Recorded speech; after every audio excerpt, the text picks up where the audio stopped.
I assume this is 80% economical thinking. There are infrastructure projects, there is tourism industry, and there are all the related industries that somehow will benefit from it. And when you go and see documents of legacies of former mega events, they will give you 80 pages, and 75 pages will be about the economic benefits. In the 75 pages, then there will be one page about the effects on the local populations, somehow scattered, avoided,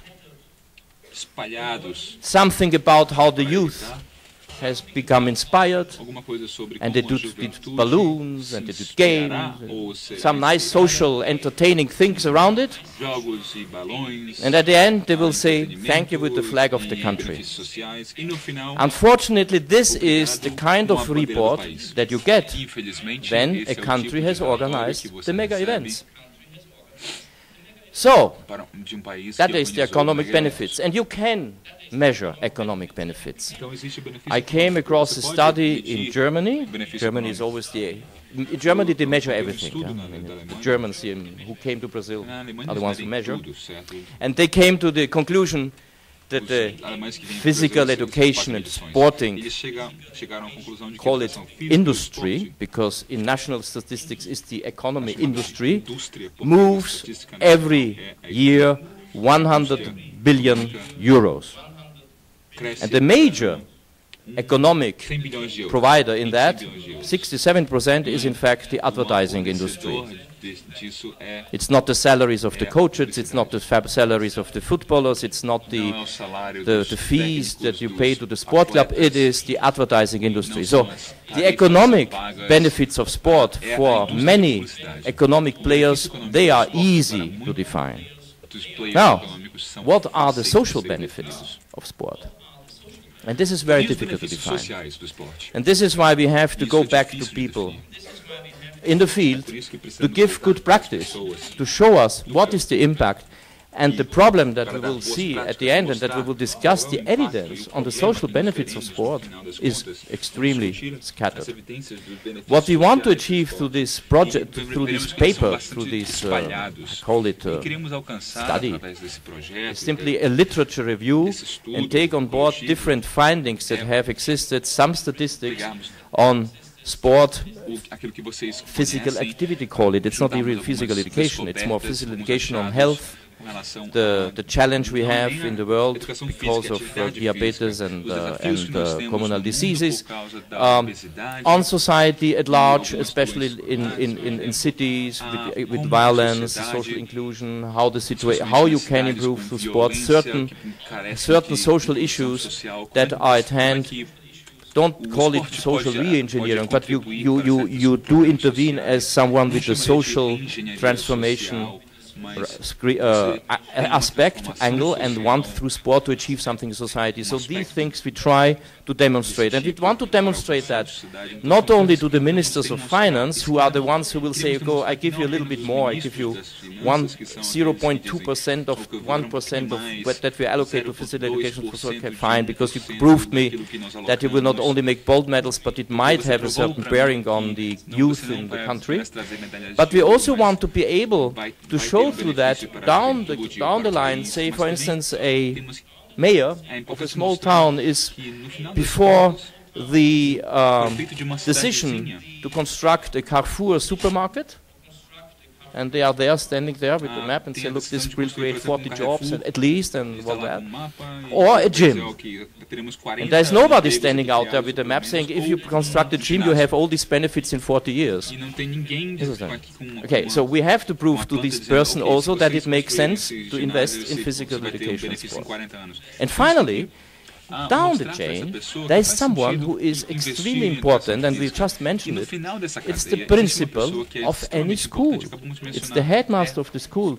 Professor Hartmann just explained in a few words the dramatic reduction in time and means allocated to physical education and sport, because the headmaster has so many overlapping interests and doesn't see what is the economic productivity of the pupils when they have sports. He doesn't see it, so we have to explain it, because everybody is now in the economic productivity in education, and my colleagues from education will certainly prove that. So what are these skills? What are these soft skills, these social skills, these competencies that you get through sport?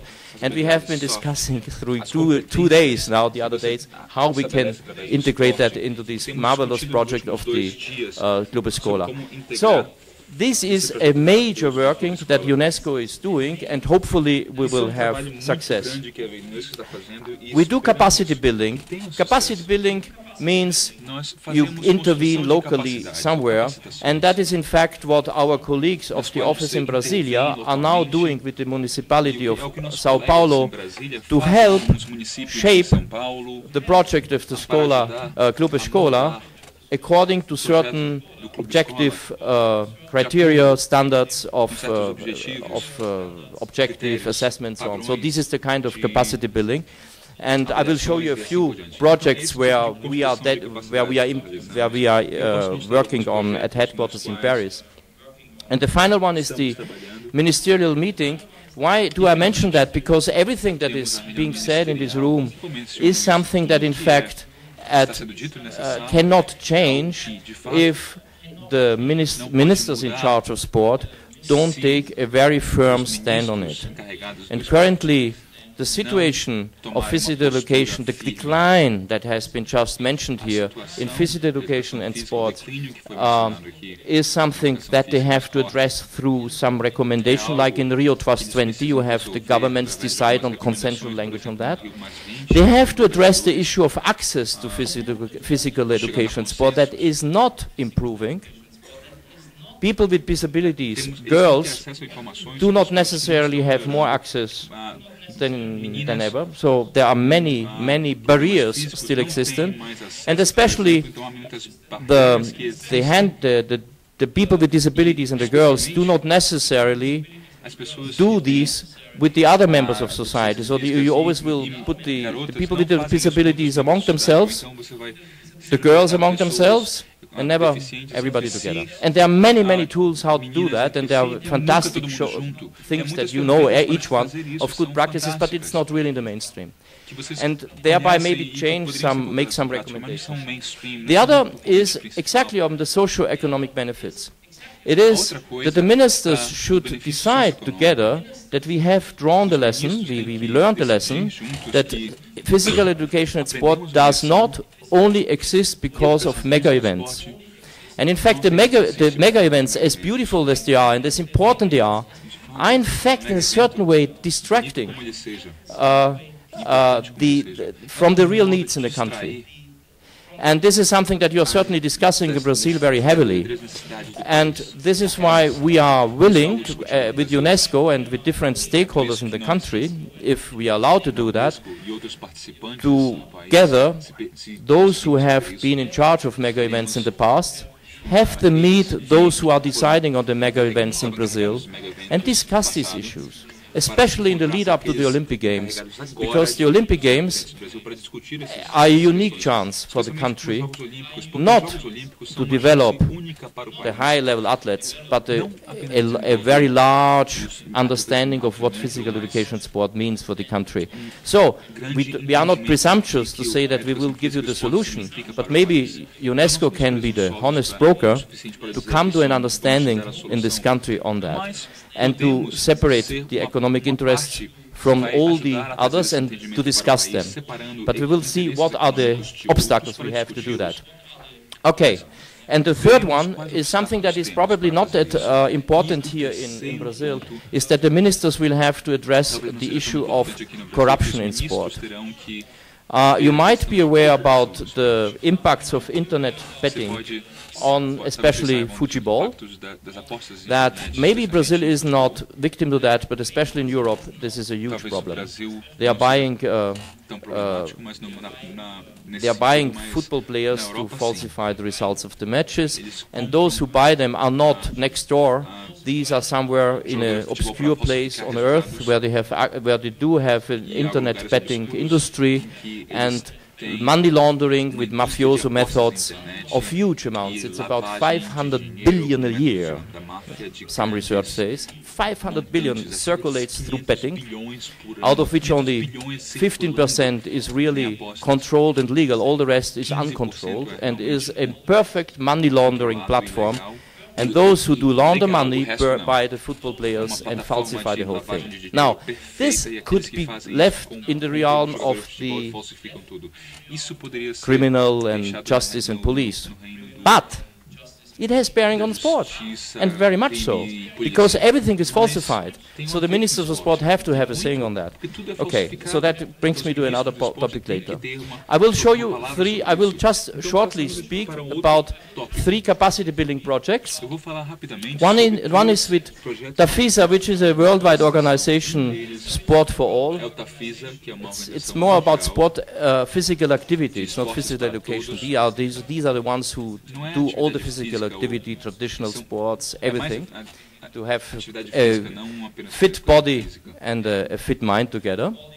And we do with them the volunteer initiative for peace through sport. We do with the European Athletics Federation that run the championships of European championships now in a few days in Helsinki in Finland, a Young Leaders Forum.